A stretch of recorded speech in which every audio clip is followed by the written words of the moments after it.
Hey guys, in this video I would like to talk to you about the process I had with this sandwich study.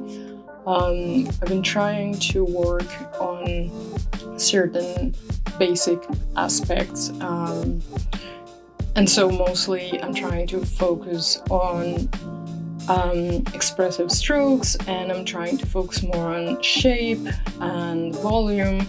Also, of course, light and color theory. But in this case, it was interesting because in my other two studies, I took about an hour and a half to make them. And in this case, I believe it was 2 hours and a half in total. I really liked that reference photo of the sandwich, and I thought it was pretty fun to try. And in the beginning, like here, you can see how I'm just laying out very without much detail, right? It's just to set up where everything goes a little bit, right? And I just kept going from there as I usually do.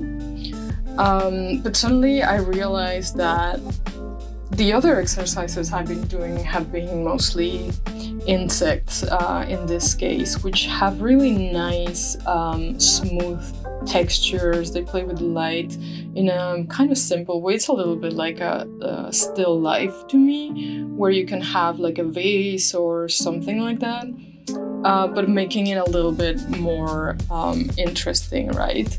So I know I used to do some food paintings before, but that was something completely different. Those would take me hours and hours because I was just trying to copy what I was seeing, but I didn't know exactly how to understand it so I could interpret it and not just copy it as a photo almost, right? Which is what I was trying to do with this one.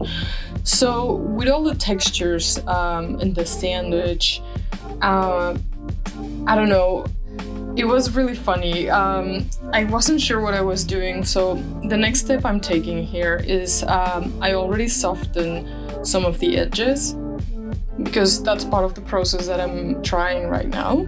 So laying out everything as I said in the beginning, just with thick strokes, hard edges. It doesn't really it's not really about the details, right?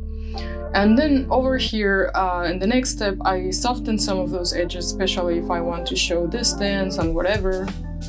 But suddenly it started to feel super messy. It started to feel especially in this spot, I tried to solve it with those more graphic textures.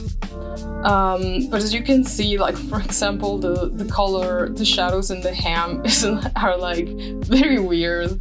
I was getting kind of tired. I had to do this one in 2 days because the first day I was just dude, I don't know if I'm just gonna quit or not.